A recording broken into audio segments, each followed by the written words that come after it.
तो आज उसी मूल ज्ञान का प्रचार इस गांव में किया जा रहा है। तो पहले जयकारा लगाएंगे, फिर मालिक के नाम का सत्संग करेंगे।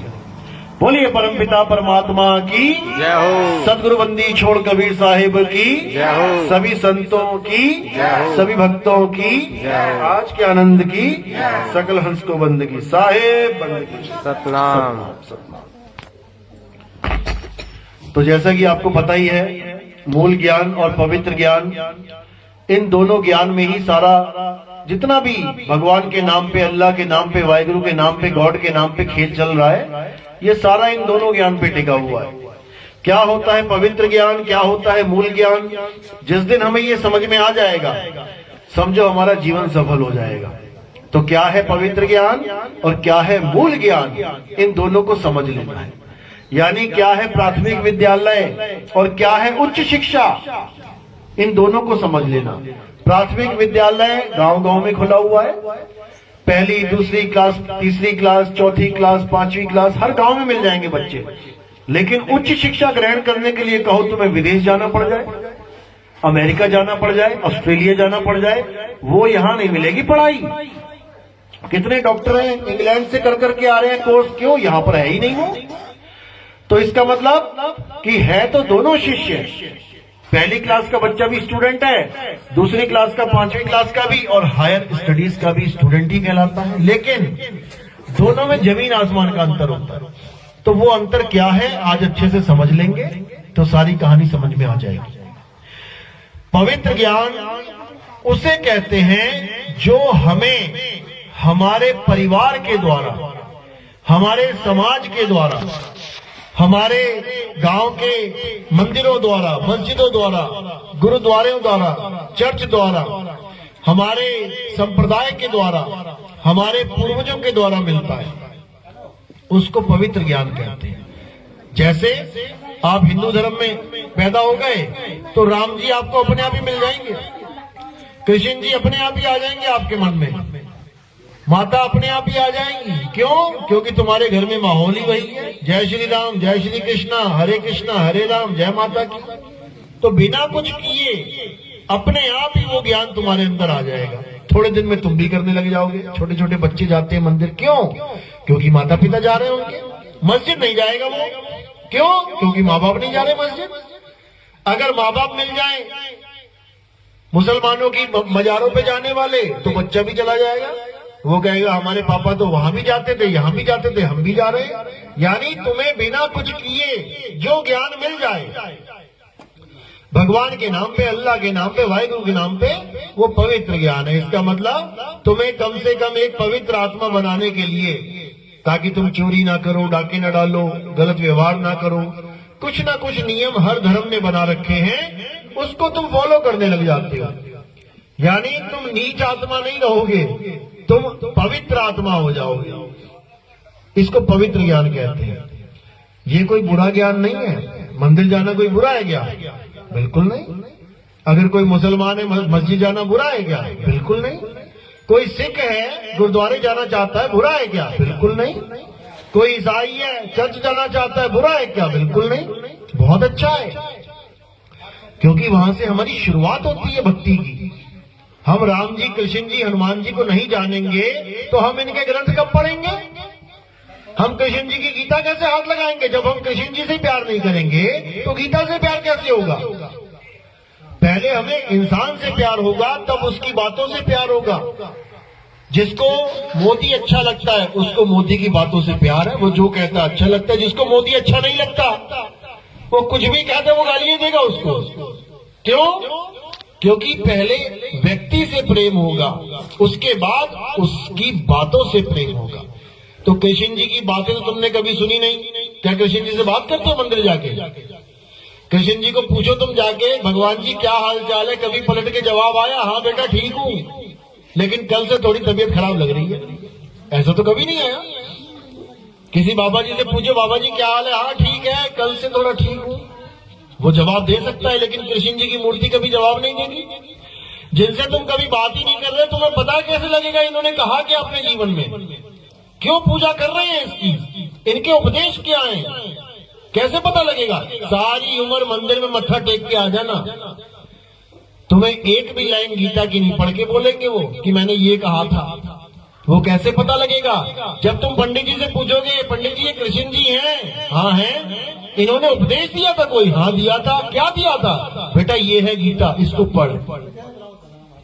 यानी तुम्हें गीता तक पहुंचाने के लिए मंदिर में एक मूर्ति की पूजा करवाई जा रही है, ताकि तुम उसके उपदेश को जान पाओ कि उन्होंने कहा क्या। और जब तुम गीता पढ़ने लग जाओगे तब तुम्हें समझ में आने लग जाएगा कि इनकी पूजा क्यों कर रहे हैं हम लोग, क्यों पूजा कर रहे हैं, क्यों पूजा की जाती है। दो लोगों की पूजा की जाती है हमारे धर्म में। किसकी? या तो जिसने अच्छा उपदेश दिया हो, या फिर किसी ने बुराई का खात्मा किया हो। रावण को मारा राम जी ने, पूजा हो रही है। कंस को मारा कृष्ण जी ने, पूजा हो रही है। उपदेश भी दिए हैं, पूजा हो रही है। लेकिन उपदेश दिए क्या है ये नहीं समझ में आ रहा। तो जब हम गीता पढ़ेंगे तो हमें पता लगेगा कि क्या उपदेश दिए गए हैं। तो क्या उपदेश दिया गया है गीता में कि हे अर्जुन, इस दुनिया में नाना प्रकार की योनियों में जन्म लेने वाले जितने भी जीव हैं, इससे मतलब नहीं है कि कोई हिंदू है या मुसलमान है या सिख है या ईसाई है। ये तो सब बाद में बने हैं। जब कृष्ण जी ने ये उपदेश दिया था तब क्या मुसलमान थे? 1400 साल पहले मुसलमान धर्म आया है। क्या ईसाई थे? अभी 2000-3000 साल पहले वो आया है। महात्मा बुद्ध के बुद्धिस्ट थे, 3000 साल पहले वो आया है। क्या कोई सिख था? ये अभी आए हैं कुछ साल पहले। उस वक्त कौन था? उस वक्त कोई धर्म नहीं था, कोई भी। ये हिंदू मुस्लिम सिख ईसाई वाला खेल ही नहीं था वहां पे। उस वक्त धर्म क्या था? तुम्हारा कर्म ही धर्म था। कैसे? जैसे राजा का धर्म प्रजा की रक्षा करना, पत्नी का धर्म पति की सेवा करना, राजगुरु का धर्म सबको सही रास्ता बताना, मोची का धर्म जूते गांठना सही से, किसान का धर्म किसानी करके अन्न उगाना, ये सब सबके कर्म ही धर्म थे। जो अपना कर्म सही से करता था वो धार्मिक था, और जो अपना कर्म सही नहीं करता था वो अधर्मी था। क्षत्रिय धर्म होता है। क्षत्रिय धर्म क्या कहता है? जो उसको फॉलो करेगा वो धार्मिक है, जो उसको फॉलो नहीं करेगा वो अधर्मी है। भीष्म पितामह धार्मिक था कि अधर्मी? क्या था? है? धार्मिक था कि अधर्मी? अधर्मी था। अधर्मी था तभी तो विपक्ष की पार्टी में खड़ा था। अगर धार्मिक होता तो कृष्ण जी के साथ खड़ा होता। अधर्मी था इसलिए दुर्योधन के साथ खड़ा है। कारण क्या था? धार्मिक था कि अधर्मी था? अधर्मी था, इसीलिए सफाया हुआ उसका। ये सब अधर्मी है, क्योंकि इन्होंने अपने धर्म की अच्छे से पाल। अधर्मी थे ये, इसलिए मारे गए सारे। तो उस वक्त कर्म ही धर्म था। लेकिन उस वक्त भी ये बोला गया कि हे अर्जुन, तू सब धर्मों को त्याग के मेरी शरण में आ जा। बोला ना? अब कौन से धर्म को त्यागना है वहां पे? किसको त्यागे? कोई धर्म ही नहीं है वहां। हिंदू मुस्लिम सिख ईसाई, कौन सा धर्म त्याग के कहां जाऊं? यानी तू सारे कर्मों को त्याग के, धर्म का मतलब है कर्म, यानी जो तू कुछ कर रहा है उसको त्याग के। कहने का मतलब कर्म कर, फल की इच्छा मत कर। ये सारे कर्म में क्या आ जाता है? कर्म कांड भी आ जाते हैं। मंदिर जाना, मस्जिद जाना, गुरुद्वारे जाना, ये सब कर्म कांड है। ये सब कर्म कर रहे हो तुम लोग। वेद पढ़ना, गीता पढ़ना, यज्ञ करना, हवन करना, ये सब कर्मों को यानी धर्मों को त्याग के तू एक आत्मा की शरण में आ जा। क्योंकि मैं आत्मा हूं, मैं शरीर नहीं हूं। हे अर्जुन, हम और तुम शरीर नहीं है। शरीर तो हमारे मिट्टी के पुतले हैं, हमारे कपड़े हैं मिट्टी के। पुतला होता ना, कठपुतली। कठपुतली और उसको नचाने वाला एक नहीं है, दो हैं। वो ऊपर से नचा रहा है, नीचे कठपुतली नाच रही है। कोई गलती से उसको कठपुतली ना समझ लेना जो ऊपर नचा रहा है, वो कठपुतली नहीं है। इसी प्रकार जो शरीर है जो नाच रहा है ये हम नहीं है, हम नचाने वाले हैं इसको, हम इसको नचा रहे हैं, लेकिन इतना रम गए हैं कि हमें कठपुतली ही अपना स्वरूप लगने लग गया। बस अज्ञानता यही है। जैसे वीडियो गेम खेलते हुए दो लोग बच्चे लड़ते हैं उसमें आपस में कार्टून से, तो बच्चा अपने आप को भूल रहा है और वो कह रहा है कि ये मैं हूं, ये नहीं मरना चाहिए, और लगा रहा है पूरा जोर घुमा घुमा के बटन पे, अपने बारे में भूल गया और टीवी पे आंखें गाड़ के बैठा हुआ, ये मैं हूं ये तू है, चल लड़ते हैं आपस में, लड़ रहे हैं। कभी कोई पावर आ जाती है, कभी कोई पावर आ जाती है, यानी कलाएं, कभी 6 कलाई मिल गई, कभी 8 कलाई मिल गई, और पावरफुल हो गए 16 कलाई मिल गई, लड़ रहे हैं, अब मार रहे हैं एक दूसरे को। लेकिन असल में ना वो बच्चा मर रहा है ना सामने वाला मर रहा है। मर कौन रहा है? वो सामने टीवी में नाच रहे हैं ना, वो मर रहे हैं दोनों बार बार। और ये गेम ओवर होने का नाम नहीं ले रहा है। एक गेम खत्म होती है, चल दूसरी लगा, दूसरी खत्म तीसरी लगा। क्यों? इतना रम चुके हैं उसमें कि अपने आप को वही मान बैठे हैं। इसी प्रकार आत्मा इतनी शरीर में रम गई है कि अपने आप को ये मान बैठी है। अब ये कैसे भ्रम टूटेगा? ये तब टूटेगा जब तुम्हारे जीवन में गुरु आ जाएगा। गुरु क्या करेगा? गुरु तुम्हें तुम्हारे असली स्वरूप का ज्ञान देगा, सत्य स्वरूप का ज्ञान देगा, नकली स्वरूप छुड़वा देगा, असली स्वरूप लखा देगा। तब समझ लो कि अब तुम्हारा कल्याण होने से कोई नहीं रोक सकता। तो इसी को संत बता रहे हैं कि सोई गुरु पूरा कहावे, जो 2 अक्षर का भेद बतावे, एक छुड़ावे एक लखावे, तब प्राणी निज घर को जावे। यानी असली संत जब तुम्हारे जीवन में आएगा तो क्या होगा?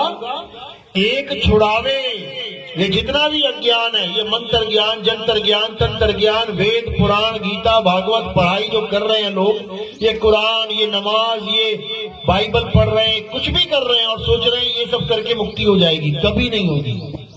इसको छुड़ा दे और जिससे मुक्ति होगी वो बता दे। किससे होगी?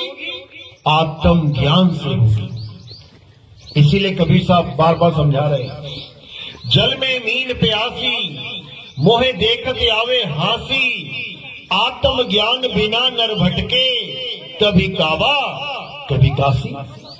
आत्म ज्ञान बिना नर भटके, यानी तुम्हें केवल अपनी आत्मा का ज्ञान प्राप्त करना है।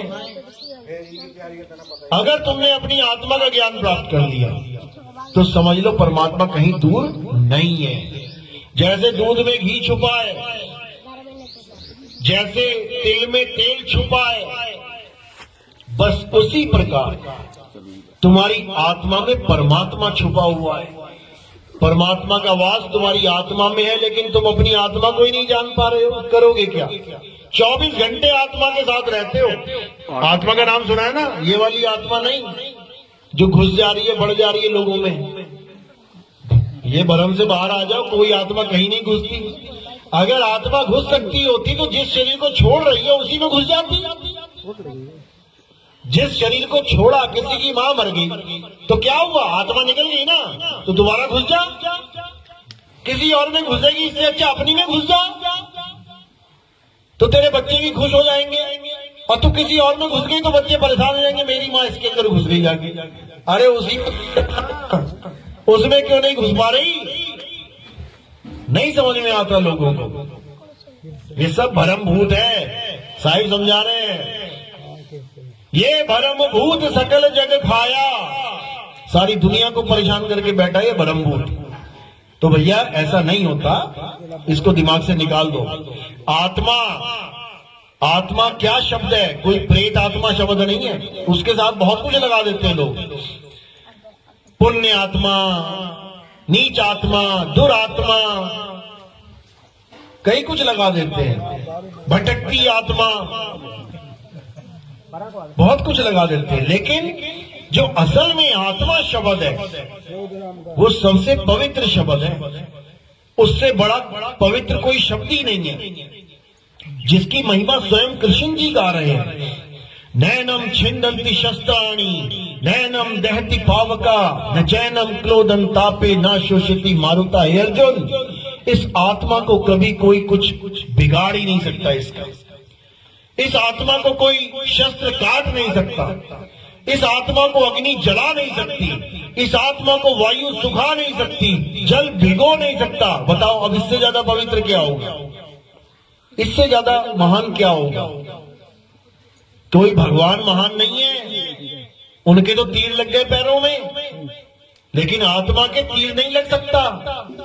तो पूजनीय कौन है? जिसके तीर लग गया, जिसको तीर नहीं लग पाएगा, जिसको तीर छू नहीं सकता, उसकी पूजा की बात कर रहे हैं कृष्ण जी। और हम किसकी पूजा कर रहे हैं? जिसके पैर में तीर लग गया, यानी शरीर के। कृष्ण जी समझा रहे हैं कि मुझे शरीर मत मानना गलती से, मैं शरीर नहीं हूं। कोई समझने लग जाए कि मैं ये शरीर हूं, बिल्कुल नहीं हूं। शरीर तो मैं धारण करता हूं। इस बार कृष्ण जी का शरीर धारण कर लिया। कभी मछली का किया था, पहला अवतार कौन सा है? मछली का अवतार। तो तुम कहो कृष्ण जी मछली हैं, विष्णु जी मछली हैं, कभी ना बोला तुमने आज तक कि विष्णु जी मछली हैं। तुम कहते हो मछली का अवतार धारण किया था, यानी शरीर धारण किया। तो मैंने शरीर धारण किया तो मैं शरीर थोड़ी नहीं हो गया। शरीर तो धारण किया तो उतार भी देंगे। युद्ध शुरू हो गया तो अस्त्र शस्त्र धारण कर लिए, युद्ध खत्म हो गया, उतार दिए। मैं थोड़े नहीं अस्त्र शस्त्र हूं, अस्त्र शस्त्र तो मैंने धारण किए। ये कपड़े मैंने धारण किए, मैं कपड़ा थोड़ी नहीं हूं। आज सफेद धारण किया, कल पीला धारण कर लेंगे, परसों नीला कर लेंगे। तो अलग अलग प्रकार के शरीर धारण करे, किसने करे? कृष्ण जी ने करे, विष्णु जी ने करे। कभी मछली का शरीर धारण किया, कभी कछुए का कर लिया, कभी वराह का यानी जंगली सुअर का अवतार लिया। देखो दांतों के ऊपर पृथ्वी रखी हुई है। अब कहो ये विष्णु जी है, कौन कहेगा विष्णु जी है? जिसको पता है वो कह भी सकता है। किसी अंग्रेज को बोलोगे ये क्या है, वो कहेगा ये तो जंगली सुअर है भाई। उसको क्या पता ये कौन अवतार धारण करके बैठा है? उसको नहीं पता लगेगा। तो तुम्हें कहानियां पता है इसलिए तुम बोल दोगे। आधा आदमी आधा शेर, नरसिंह अवतार। किसी ऐसे आदमी से पूछोगे ये कौन है जिसको विष्णु जी के बारे में कुछ नहीं पता, अवतारों के बारे में कुछ नहीं, क्या बोलेगा? अरे भैया ये तो कोई डिफेक्टिव पीस लग रहा है, नीचे से आदमी है और ऊपर से शेर है। वो तो ये बोलेगा कि ऐसा थोड़ी नहीं होता है। तो कहने का मतलब ये सारे शरीर जिसने धारण किए हैं वो शरीर नहीं है। वो कौन है? आत्मा है। जैसे तुमने अभी शरीर धारण कर रखा है, किसका? आदमी का, औरत का, बच्चे का, बूढ़े का, जवान का, बदलते रहते हैं शरीर ये। तुम शरीर नहीं हो, तुम तो एक दिन शरीर छोड़ के चले जाओगे और तुम्हारे घर वाले कहेंगे मेरा लड़का मुझे छोड़ के चला गया। चला कहां गया? पड़ा तो है, तुम्हारा पड़ा तो है। लेकिन उस वक्त एकदम ज्ञान आ जाएगा, नहीं नहीं वो तो जा चुका है छोड़ के। तो कौन गया? आत्मा, जिसको जीव आत्मा कह देते हैं। वो जीव चला गया छोड़ के, जो इस शरीर को जीवित रख रहा था। जीव क्यों नाम रखा उसका? क्योंकि जब वो जीव इस काया में होता है तो ये काया जीवित रहती है, और जैसे ही वो चला जाता है ये काया निर्जीव हो जाती है। निर्जीव का मतलब क्या है? जिसमें जीव ना हो। तो तुम्हारी माँ, तुम्हारा पिता, तुम्हारा भाई, तुम्हारी बहन कौन है? शरीर है या जीव है? जीव है। जीव को ही कह रहे तुम माँ बाप भाई बहन। और जब वो जीव चला जाता है शरीर छोड़ के, तब ये खोखला पड़ा रह जाता है। उसके बाद कहते हो जाओ इसको जला दो। जब तक जीव था जब तक नहीं कहा जाओ इसको जला दो, क्योंकि तुम्हारा शरीर के साथ कोई रिश्ता है ही नहीं।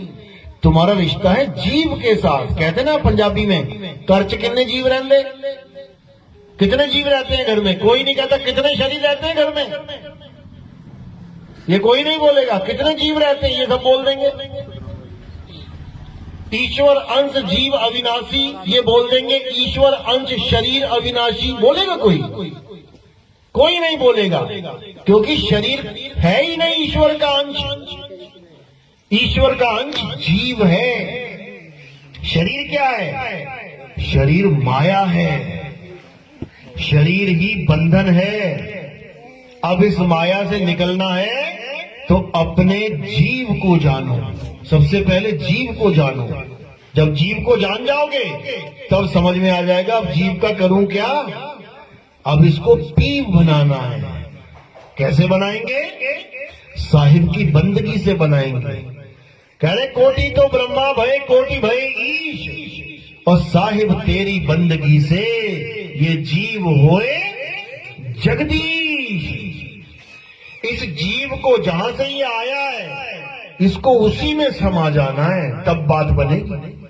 समुद्र से पानी भाप के रूप में आया, पहाड़ों पे जम गया बर्फ के रूप में, अटका पड़ा है वहीं पे, समुद्र से मिल नहीं पा रहा। अब क्या हुआ? ज्ञान रूपी सूरज का प्रकाश पड़ा तो पानी पिघला। पिघल के कहां जाएगा? अपने मूल की तरफ जाना शुरू कर रहा है।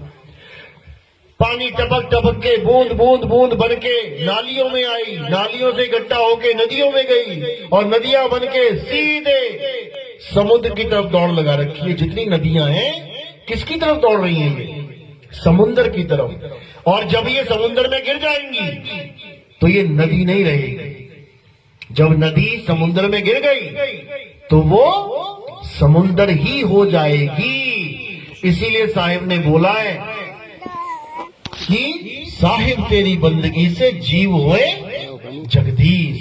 ये नदी जब समुद्र में गिरेगी तो ये नदी नहीं रहेगी, तो ये समुद्र ही हो गई, तुम्हारी मुक्ति हो जाएगी। नदियों पे बांध लगा सकते हैं, लगाते आए आज तक, लेकिन समुद्र पे कोई बांध नहीं लगा सकता। समुद्र पे बांध नहीं लगा सकता कोई भी। तो इसीलिए क्या करना है? जीव से पीव होने की कला सीखनी है और कुछ नहीं करना। असली भक्ति यही है, वरना बंधन में रह जाएंगे। बहु बंधन में बांधे एक बेचारा जीव, और केवल छूटे आपने जो न छुड़ाए पीव। वाणियों में हर चीज भेद समझा रखा है, लेकिन आज तक किसी को समझ में नहीं आया। क्यों? अनुभव ज्ञान की कमी। तुम्हें अनुभव ज्ञान नहीं है, तुम 100 वाणियां पढ़ लो, तुम्हारे समझ में नहीं आएंगी क्या लिख रखा है। लेकिन मालिक की दया से अनुभव हो गया, उसके बाद तुम्हें हर वाणी समझ में आने लग जाएगी। अच्छा ये है, अच्छा इसलिए ये लिखा है। तो ये तभी होगा जब तुम्हारे जीवन में कोई भेदी गुरु आएगा, तुम्हें भेद बताएगा, तुम भक्ति करोगे, तब अनुभव ज्ञान प्राप्त होगा। इसके अलावा और कोई रास्ता नहीं है, कोई शॉर्टकट नहीं है कि गुरुजी मेरे सिर पे हाथ रख दो मुझे परमात्मा मिल जाए। ऐसा कोई शॉर्टकट नहीं है, ऐसा कुछ नहीं है। जो ऐसी बात करते हैं उनसे हमेशा बच के रहना। शॉर्टकट का नाम ही धोखाधड़ी है। इतनी बड़ी बड़ी कंपनियां लाखों रुपए लूट के लेके जाती है, किस कारण? शॉर्टकट के कारण। 3 महीने में डबल कर देंगे, 3 महीने में ट्रिपल कर देंगे, और तुम कहते हो ठीक है 3 महीने की बात है, ले ले भाई। उसके बाद निकल जाते हैं वो लोग। बात तो सच है, 3 महीने में डबल तो कर लेते हैं वो, लेकिन अपना पैसा तुम्हारा नहीं, अपना कर लेते हैं 10 गुना 20 गुना 100 गुना 3 महीने में, तुम्हारा नहीं। वो असल में अपनी बात बता रहे थे कि हमारा पैसा 3 महीने में 3 गुना हो जाएगा, तुम दोगे तो हो जाएगा, नहीं दोगे तो नहीं होगा। तो ये ठगों वाला काम है। और जो संतों वाला काम है वो क्या है? धीरे धीरे रे मना, धीरे सब कुछ होए, और माली सींचे 100 घड़ा, ऋतु आए फल होए। समझ लो, किसान लोग अच्छी तरह समझ सकते हैं इस बात को। आज ही बीज लगाया, आज ही 100 घड़े फेंक दूं पानी तो हो जाएगा क्या? कुछ नहीं होगा। आज बीज लगाया तो 100 घड़े का मतलब है कि 100 घड़े जितना वक्त लगाना पड़ेगा। आज घड़ा एक डाला है, 2 दिन बाद 3 दिन बाद फिर घड़ा डालोगे, 2 घड़े हो गए, फिर 3 दिन बाद फिर तीसरा डालोगे। करते करते करते 100 घड़े जब होंगे तब जाके फल फूल मिलेगा तुम्हें कोई। लेकिन आजकल क्या चल रहा है? इंजेक्शन लगाओ, छोटी सी लौकी सुबह तक एकदम बढ़िया मोटी हो जाएगी। शॉर्टकट, उसी का कारण है ये कैंसर। जब छोटी लौकी एकदम रातों रात बड़ी कर रहे हो तो वही केमिकल जब अंदर जा रहा है तो तुम्हारे अंदर के सेल को भी बड़ा कर रहा है। सेल भी रातों रात बड़ा हो रहा है, पेट में गुमटे निकल रहे हैं गोल गोल। ये कहां से आ रहे हैं? वही केमिकल जो तुम खा रहे हो। और तुम्हें लग रहा है हम थोड़ी नहीं खा रहे हैं, ये तो दुनिया खा रही है। तुम इंजेक्शन लगा के उनको खिला रहे हो, वो तुम्हें खिला रहे हैं, तुम्हारे बच्चों को खिला रहे हैं। तो ये भी शॉर्टकट बिल्कुल गलत है। हर जगह शॉर्टकट है ही गलत। शॉर्टकट वाला कोई काम ही नहीं है कहीं पे। जो सही चीज है वो धीरे धीरे होता है। कहते रसरी आवत जाते सिलते बड़े निशान। जो कुओं का आप देखोगे पनघट, उस पे निशान पड़े होते हैं 1-1 इंच के, पत्थरों के ऊपर, सिल के ऊपर। और कैसे पड़ेंगे? रस्सी से। कोई कहे एक ही बार रस्सी घुमा के निशान डाल तो नहीं डलेगा। धीरे धीरे धीरे धीरे धीरे बार बार अभ्यास से जड़मत होत सुजान। रसरी आवत जालते सिलते पड़े निशान। तो ये सब धीरे धीरे मामला होता है। इसलिए राम नाम रटते रहो जब लग घट में प्राण। ये शॉर्टकट नहीं है। ये तुम्हारी परीक्षा भी चल रही है साथ में कि देखे तो सही कितनी लगन है इसमें, कितना विवेक है। रास्ता छोड़ता तो नहीं है, रास्ता पकड़ रखा है ना इसने, तो देख रहा है मालिक। और जो अटल होके लगा है उसको यहां वो रहने नहीं देगा, इतना समझ लेना। परमात्मा अपने बच्चों को अगर सही तरीके से सत भक्ति कर रहे हैं तो यहां रहने नहीं देगा वो। क्यों? क्योंकि ये बेगाना देश है। वो कभी नहीं चाहता तुम बेगाने देश में रहो। तुम अपने अज्ञान की वजह से ये निश्चय कर बैठे हो कि मैंने रहना ही यही है। इस दुनिया की चीजों से प्यार कर चुके हो, इसीलिए तुम वापस घूम घूम के आ रहे हो। अभी तुम चले जाओ किसी के यहाँ, रास्ते में तुम्हें याद आए, अरे मेरा मोबाइल का चार्जर तो यही रह गया घर पे, देखो कैसे गाड़ी मुड़ जाती है। क्यों? क्योंकि तुम्हारा ध्यान पीछे और तुमने सोच लिया अरे चलो जाने दो चार्जर, रहने दो, हटाओ, दूसरा देख लेंगे, तो नहीं आओगे। यानी पीछे से मोह जुड़ा है तो आओगे, अगर पीछे मोह नहीं जुड़ा है तो नहीं आओगे। लेकिन जाए कहां ये भी पता होना चाहिए। पीछे से मोह तोड़ने के लिए लोग अपना घर बार छोड़ देते हैं। माँ को छोड़ दिया, पिता को छोड़ दिया, बच्चों को छोड़ दिया। देखो बाबा बैठे हुए हरिद्वार में, ऋषिकेश में, काशी में, वृंदावन में, इतने बाबा लोग बैठे, उनसे पूछो क्यों छोड़ दिया घर?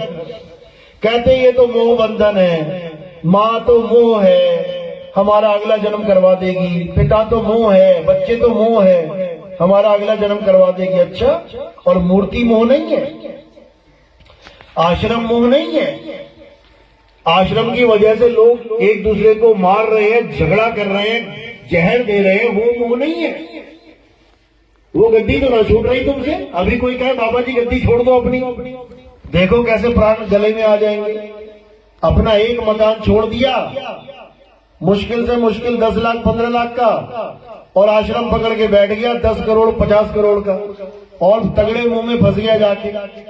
पहले 2 बच्चे पालने थे, अब इतने चेले बना लिए वहां जाके, अब कैसे छूटेगा? तो मेरे भाई, जिसने छूटना है वो परिवार में भी छूट जाएगा, और जिसने नहीं छूटना वो बड़े से बड़ा संत बन के बैठ जाए तो ना छूट पाए वो, क्योंकि दोनों ही मोह करके बैठ गए हैं। तो रहना कैसे है? बाबा नानक समझा रहे हैं, जैसे जल में कमल निरालम। अब कमल कहे मैं नहीं रहूंगा कीचड़ में भाई, मैं छोड़ जाऊंगा कीचड़, छोड़ देगा क्या वो? उसी में है, उसमें रहता हुआ भी कीचड़ से न्यारा है, कीचड़ से ऊपर है वो। और गलती से पानी पड़ जाए पत्ते पे तो ऐसे गिर जाता है जैसे तेल के ऊपर से पानी न पड़ जाता है। ऐसे पत्ते हैं कमल के। तो कह रहे जैसे जल में कमल निरालम, मुर्गा भी निशाने, सुरत सबद भव सागर तरिए, नानक नाम बखाने, रहे एकांत एक मन वसिया, आशा माह निरासु, अगम अगोचर दीख दिखावे, नानक ताकर दासू। और 4 लाइनों में सारा सार समझ में आ जाएगा कि अपने परिवार में कैसे रहना है। बच्चे पैदा किए हैं तो उसको छोड़ना नहीं है, नहीं तो तुम दोषी हो जाओगे। क्यों पैदा किए भाई तूने? महात्मा बुद्ध दोषी हो गया, उसको परमात्मा नहीं मिला, सारा कुछ छोड़ दिया तब भी भटकता रहा। लेकिन लोग सोच रहे हैं उसको परमात्मा मिल गया, उसके नाम के आगे महात्मा लगा दिया। उसकी जीवनी पढ़ो, अंत समय तक उसको समझ में नहीं आया करना क्या है। खाना तक छोड़ दिया उसने, इतना कमजोर हो गया कि छोटा सा नाला पार ना कर पाया। तब एक औरत आई और उसने उसको खीर दी, खीर खा के उसको समझ में आया कि मध्यम जीवन रखो, ना इतना आलसी और ना इतना कमजोर, बीच का, तो इससे परमात्मा थोड़ी नहीं मिल जाएगा। अगर इतनी बात समझ में आ गई तो परमात्मा थोड़ी नहीं मिल गया, बस अपना हट छूट गया कि नहीं भूखा नहीं रहूंगा, अब खाना खाऊंगा, इतना भी नहीं खाऊंगा कि आलस आ जाए। इससे क्या हुआ? कुछ भी नहीं हुआ। ज्यादा से ज्यादा क्या कर लिया? श्वास पे ध्यान लगाने लग गया, इससे क्या हुआ? कुछ भी नहीं हुआ। सारे लगाते आ रहे हैं, कोई नया थोड़ी नहीं किया। सारे शिव योगी इसी सोहम सोहम का ध्यान करते हैं, सारे ब्रह्मा जी के वंशज इसी सोहम का ध्यान करते हैं, सारे विष्णु जी वाले इसी सोहम का ध्यान करते हैं। तो बुद्ध ने कर लिया तो क्या कर लिया स्पेशल? कुछ भी नहीं किया, क्योंकि सोहम का, श्वासों का ध्यान अलग है, आत्मा का ध्यान अलग है। श्वासें खत्म हो जाती हैं, गिन के मिली हैं, आत्मा कभी खत्म नहीं होती, वो अजन्मा है, नित्य है, उसका कभी अंत नहीं होता। श्वासों का क्या है? अभी तुम्हारी नाक बंद कर ले, अभी डिस्टर्ब हो जाएंगी सांसें तुम्हारी, अभी सांसों की डोर टूट जाएगी, गला काट दे तुम्हारा, सांस खत्म। लेकिन आत्मा खत्म नहीं हो सकती, इसलिए श्वासों का ज्ञान लेना जरूरी नहीं है, आत्मा का ज्ञान लेना जरूरी है। तो इसीलिए बोल रहे हैं जैसे जल में कमल निरालम, जैसे कीचड़ में कमल निरालम यानी निर्लेप रहता है, उसको इससे कोई फर्क नहीं पड़ता कि कीचड़ कितना मैला है, गाढ़ा है, उसने कौन सा अपने ऊपर लेना है, कहीं भी रह सकता है। तो जैसे जल में कमल निरालम, मुर्गा भी निशाने। मुर्गा भी क्या होती है? काला सा पक्षी होता है, आपने देखा होगा डैम वैम के आसपास, नदी के पास, वो पूरा दिन पानी में मछलियां खाता रहता है, डूब डूब के अंदर, और जब उड़ने की बारी आती है तो फुर्र से उड़ जाता है। पानी के अंदर भी रह रहा है लेकिन पर गीले भी नहीं हो रहे उसके। यानी घर में रह रहे हो तुम, गृहस्थी में रह रहे हो, लेकिन गृहस्थ से निर्लेप रह रहे हो, भक्ति में लीन रह रहे हो। तो ऐसे रहना है, घर छोड़ना नहीं है। आज कितने बाबा लोग बैठे हुए हैं, घर की घरवाली छोड़ दी और लगे पड़े हैं बाहर, बहुत बुरा हाल है। तो क्या कह रहे हैं? जैसे जल में कमल निरालम, मुर्गा भी निशाने, सुरत शब्द भवसागर तरिए, नानक नाम बखाने। अब इन दोनों चीजों को समझ लेना है केवल, सुरत शब्द भवसागर तरिए, बात खत्म हो गई। ना किसी गुरुद्वारे की बात करी, ना किसी बाणी की बात करी, ना किसी मस्जिद की, ना किसी मंदिर की, ना किसी देवता की, ना किसी वेद पुराण की, ना कोई भागवत, ना कोई बाइबल, ना कोई कुरान। बस दो चीजें समझना है, सुरत शब्द, बात खत्म हो गई। सुरत शब्द भवसागर तरिए, यानी ऐसा गुरु मिल जाए तुम्हें जो तुम्हें सुरत और शब्द का भेद समझा दे, सारा खेल खत्म। सुरत शब्द भवसागर तरिए, नानक नाम बखाने, रहे एकांत एक मन वसिया, आशा माह निरासु। सबसे इंपॉर्टेंट लाइन है ये, रहे एकांत। एकांत कैसे? सबके साथ रहते हुए भी एकांत में रहना है। यानी जैसे एक पनिहारिन अपने सिर पे घड़ा रख ले और 50 लोगों से बातें करे और घड़ा ना गिरने दे, तो उसका ध्यान बातों में है या घड़े पे है? कहां पे है? घड़े पे है। लोगों के लिए वो बातें कर रही है सबके साथ, लेकिन बातों के साथ साथ उसका ध्यान भी चल रहा है। यानी वो सबके साथ रहती हुई भी सबसे अलग है, एकांत में है। वो ध्यान कहाँ करते हैं? एकांत में करते हैं ना। बाबा लोग चले जाते हैं, चढ़ जाते हैं पहाड़ पे, एकांत में ध्यान करेंगे। अरे यहाँ एकांत में बैठना है तुमने सबके साथ में, पनिहारिन की तरह पूरे मेले में अकेला रहना है तुमने। रहे एकांत एक मन वसिया, आशा माह निरासु। आशा माह निरासु मतलब ये गृहस्थियों के लिए बहुत बड़ी बात है। गृहस्थ जीवन क्या है? आशाओं से बंधा पड़ा है। मुझे मेरे पति से ये आस है, मेरे बच्चों से ये आस है, मुझे मेरे सास ससुर से ये आस है। आस लगा के बैठे हो, इसीलिए निराश रहते हो कि मेरे पति ने मेरी आस पूरी नहीं करी, मेरे बच्चे मेरी बात नहीं मानते, मेरे सास ससुर मेरा ख्याल नहीं रखते, क्योंकि आशा लगा के बैठे हो। तो कह रहे हैं रहे एकांत एक मन वसिया। किससे आस लगानी है? उस एक मालिक से। रहे एकांत एक मन वसिया, आशा माह निरासु। यानी आशाओं के बीच में निराश होके रहना है। यानी मिल गया तो ठीक, नहीं मिला तो उससे भी ठीक। समझ लो, आशा महा निराशु, अगम अगोचर दीख दिखावे, नानक ताकर दासू। अगर ऐसा ज्ञान बताने वाला तुम्हें कोई मिल जाए, कहते नानक ताकर दासू, नानक उसका दास है।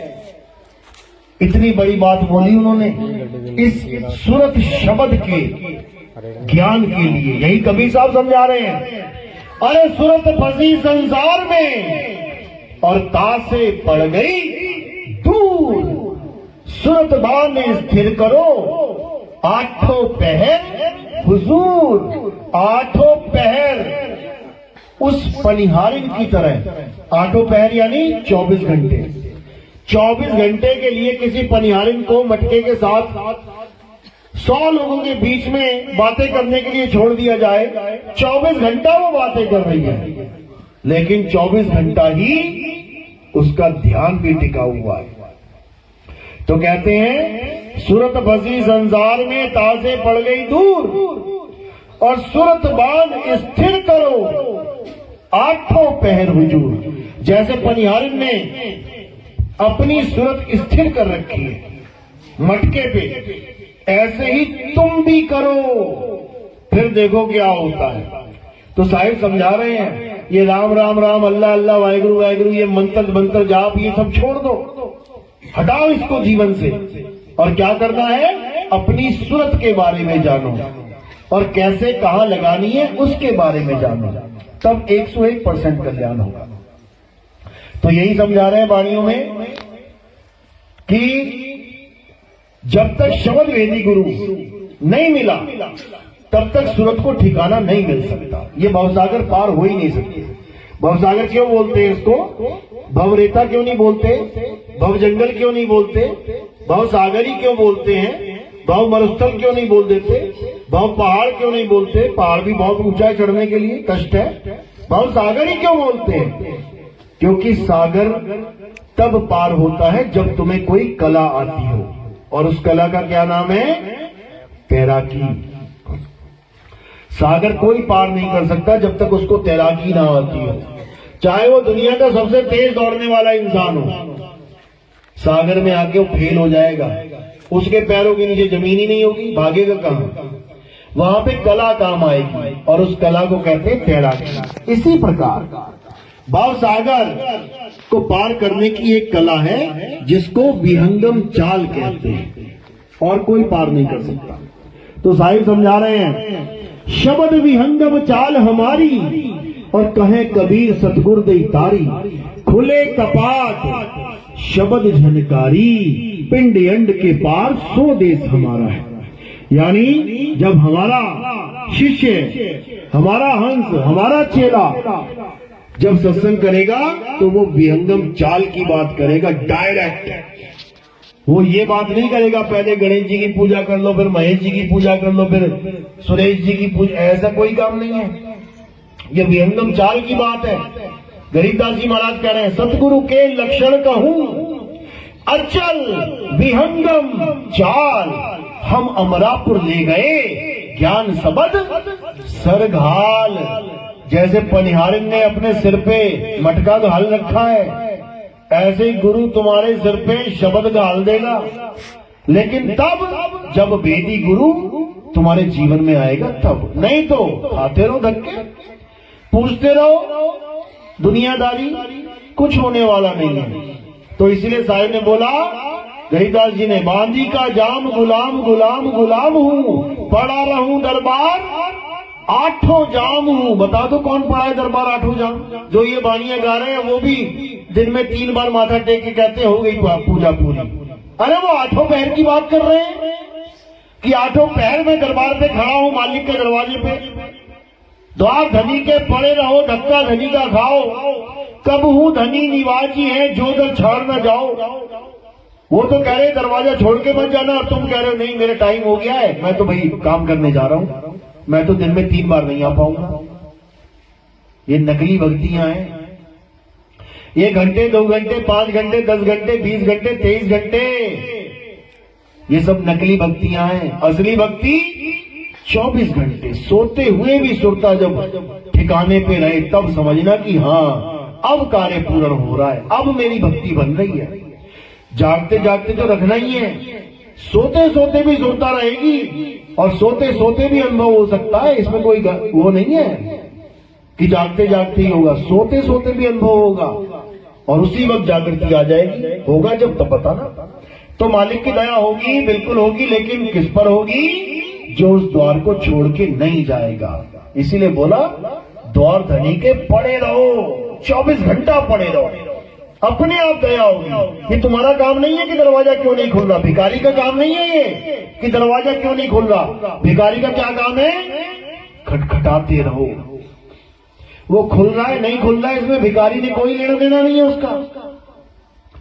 वो खुलेगा, पूरा विश्वास रखो कि खुलेगा। खुले कपाट शब्द झनकारी, पिंड अंड के पार सो देश हमारा है। मालिक कह रहे हैं खुलेगा, वो मेरा काम ही खोलना है, लेकिन मैं ऐसे ही नहीं खोल दूंगा कि कोई भी आ गया खोल देंगे। उसकी परीक्षा भी होगी, उसका ध्यान भी देखा जाएगा अटल है कि नहीं है, उसकी लगन भी देखी जाएगी, गुरु से लगन है कि नहीं है। कह रहे गुरु से लगन कठिन है भाई, लगन लगे बिन काज न सरी है। ये जीव प्रलय हुई जाई, ये फिर प्रलय में चला जाएगा। बड़ी मुश्किल से तो निकलने का एक मौका मिला इंसानी जन्म, ये जन्म गवा लिया तो फिर कुत्ता बिल्ली बकरा हाथी घोड़ा बनने के लिए तैयार हो जाओ। मच्छर बन गए तो किसी का खून चूसने आओगे, अरे पटाख से पड़ेगा और लीला खत्म हो गई तुम्हारी। ऐसे ऐसे जन्म मिलेंगे तुम्हें जिसकी कोई कदर नहीं है। समझ लो, अभी तो तुम चाहते हो हर बंदा मेरी कदर करे, कोई मुझे गाली भी ना दे, कोई झापड़ ना मार दे, FIR करवा दूंगा, ये कर दूंगा, वो कर दूंगा। बकरा बन के जब आ जाओगे ना कसाई के बाड़े में, लोग देख देख के जाएंगे तुम्हें, कोई नहीं कहेगा, सोचेगा कि चल 500, 1000 रुपया, 2000, 5000 का मैं इसको खरीद लेता हूँ, छोड़ देंगे इसको, जान इसकी बच जाएगी, कोई ना देखेगा तुम्हें। मुर्गियां 2-2, 300 रुपए में बिक रही हैं, कभी दया करके छुड़वा के देख लो 2-4, पता लग जाएगा। पैसे निकलते ही मन में आएगा यार क्या करना, मरने दे यार इसको। समझ लो, तुम्हारी आंखों के सामने मछलियां बिक रही हैं, कट रही हैं, 20-20 रुपए की मछली बिक रही है, कभी खरीद के पानी में छोड़ी तुमने? तुम किसी पे दया नहीं कर रहे हो, और जब तुम्हारे ऊपर बारी आती तुम कहते हो मुझ पे दया नहीं करी किसी ने। अरे तुम कितनी कर रहे हो? तो बात ये है, दया हमारा धर्म है, असली धर्म दया ही है। जहां दया तहां धर्म है, जहां लोभ तहां पाप, जहां क्रोध तहां काल है, और जहां क्षमा तहां आप। तो कौन अपना धर्म निभा रहा है बता दो। बस सोच रहे हैं मैंने मंदिर जाके टीका लगा लिया, मैं तो बड़ा धार्मिक हो गया हूं। कुछ धार्मिक नहीं हो गया, मत्था रगड़ के आ गया चंदन से, और कुछ नहीं है। तो दया करोगे तो धर्म बनेगा, और असली धर्म दया ही है। सब पे दया करो, कोई हिंदू है, मुसलमान है, सिख है, ईसाई है, सब पे दया करो। किसी का एक्सीडेंट हो गया तो ये देख के उठाओगे क्या है, इसने टोपी पहनी है कि पगड़ी पहनी है, ये चोटी रखा हुआ है कि गंजा है, ये देख के उठाओगे उसको।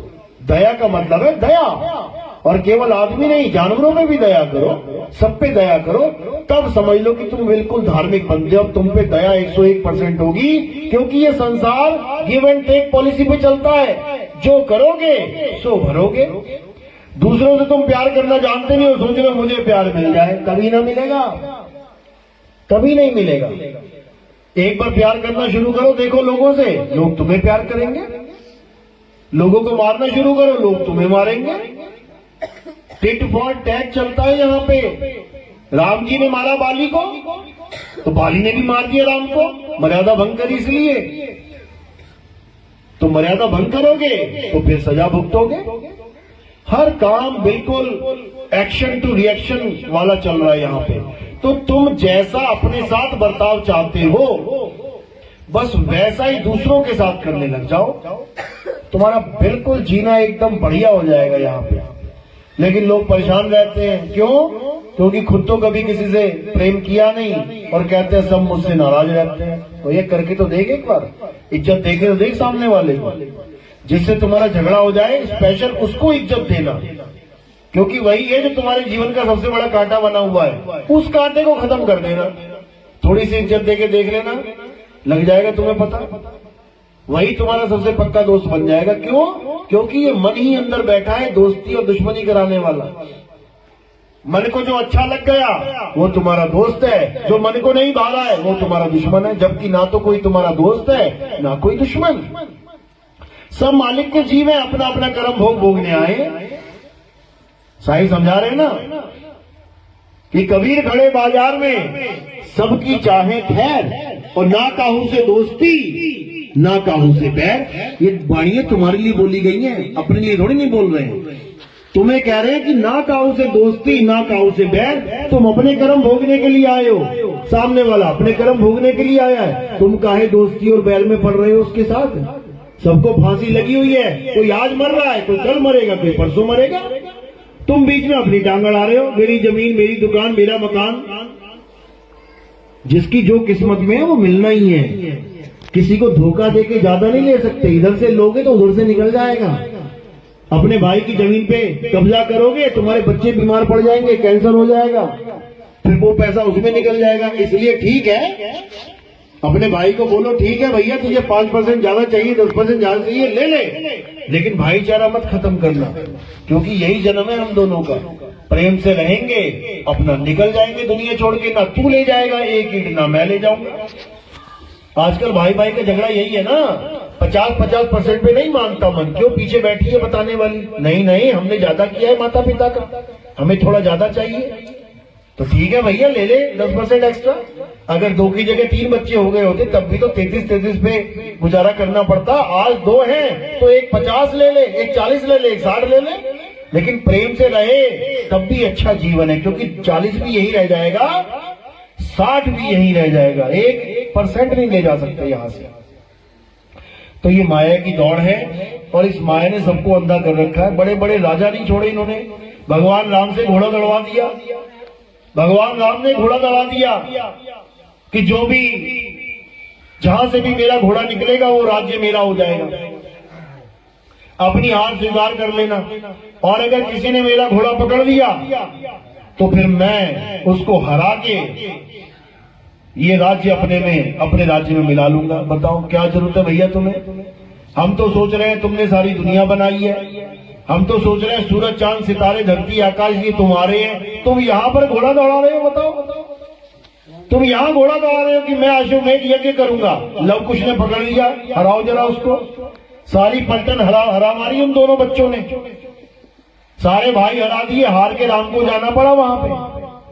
कहो युद्ध नहीं हुआ, वरना राम को भी हरा देते वो। समझ लो इतना प्रताप था उन दोनों के बीच में, क्योंकि संतों का आशीर्वाद मिला हुआ था उसको। तो कहने का मतलब ये माया की दौड़ ऐसी विचित्र है, इससे कोई बच ही नहीं सकता। बड़े बड़े ऋषि मुनि नहीं बचे इससे, हम तुम क्या बचेंगे? लेकिन फिर भी अगर हमारे जीवन में कोई समझाने वाला गुरु आ जाए, वो हमें बड़ी सहजता से निकाल सकता है माया से। यही कृष्ण जी समझा रहे हैं, हे अर्जुन मेरी त्रिगुणी माया से निकलना असंभव है, लेकिन जो आत्मा का ज्ञान प्राप्त कर लेता है वो सहज ही इस माया को लांघ जाता है। क्यों? क्योंकि आत्मा ही, केवल आत्मा ही इन त्रिगुणी माया से परे है, बाकी सब इस माया में ही आता है। तो उसी आत्मा को जानना है, उसके अलावा कुछ नहीं करना है, और कोई पूजा है ही नहीं। बाकी सब क्या है? पवित्र ज्ञान है, और जो असली ज्ञान है आत्म ज्ञान है, इसके अलावा कुछ नहीं। तो आत्मा को अच्छे से समझ लो। आत्मा का नाम तो सुना है ना सबने? आत्मा आत्मा सुना है ना नाम?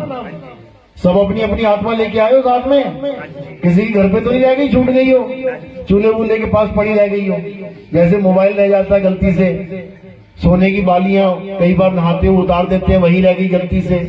अंगूठी रोटी बनाते हुए आटा गूंथते हुए उतार के रख देते हैं शेल्फ पे, वही रह गई धोखे से। आत्मा तो नहीं रह गई?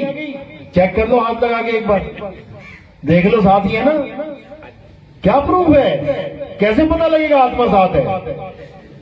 बिजली आ रही है कि नहीं आ रही है, बिना हाथ लगाए टेस्टर से पता लग जाएगा, लाल बत्ती जल गई आ रही है। तो आत्मा का कैसे पता लगेगा है कि नहीं है?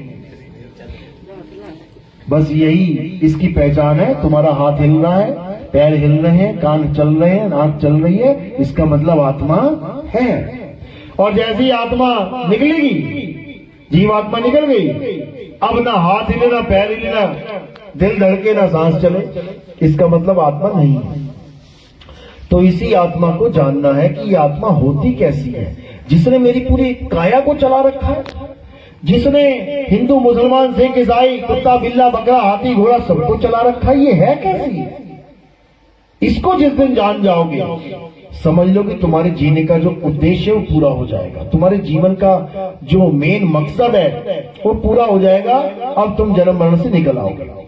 किसी देवी देवता की पूजा करना, किसी मजारों की पूजा करना, किसी पत्थर की पूजा करना, इससे आत्मज्ञान नहीं होने वाला। आत्मज्ञान का मतलब है जिससे मेरी काया चल रही है, मुझे उस ताकत के बारे में पता लग जाए, और वो ताकत ही परमात्मा कहलाती है। आत्मा सो परमात्मा। चलो, तो आज का सत्संग यही समाप्त करते हैं। और अब आरती होगी। आरती किसकी होती है हमारे यहाँ? हमारे यहाँ किसी पत्थर की, किसी फोटो की आरती नहीं होती। हमारे यहाँ आत्मदेव की आरती होती है, हमारे यहाँ गुरुदेव की आरती होती है, हमारे यहाँ आत्मा की आरती होती है। तो आत्मा की आरती कैसे करेंगे? एक एक करके आएंगे। थोड़े से फूल मेरे सिर के ऊपर रख देंगे। यहाँ पे सिर के ऊपर क्यों रखे जाते हैं फूल हमारे यहाँ? क्योंकि पैर से लेके, ये पैर का अंगूठा, यहां से लेके सिर की चोटी तक ये सब काया है, नाशवान है, मिट्टी है, गल जाएगी, सड़ जाएगी, कट जाएगी। इसलिए ये फूल हम काया से परे आत्म देव को चढ़ा देते हैं, ये उसको समर्पित कर देते हैं। तो ऐसे ही सबने एक एक करके सिर के ऊपर फूल रखने हैं। आरती की थाली को हाथ लगा के नमस्कार कर लेना है। और कोई सेवा में, प्रचार में कोई योगदान करना चाहेगा तो उसका नियम क्या है? केवल और केवल पैरों में। माया का स्थान कहाँ है? पैरों में। कई लोग दूल्हे वाली माला ले आते हैं 500-500 के नोट की और गुरुजी के गले में डाल देते हैं। अब गुरुजी आया था माया से छुड़ाने, तो तुम ही ने उसके गले में माला डाल दी, वो अटक गया बेचारा। तो माया का स्थान चरणों में है, ठीक है? तो मर्यादा भंग नहीं करनी है। बोलिए परम पिता परमात्मा की, सदगुरु बंदी छोड़ कबीर साहिब की, सभी संतों की, सभी भक्तों की, आज के आनंद की, सकल हंस को बंदगी साहेब बंदगी।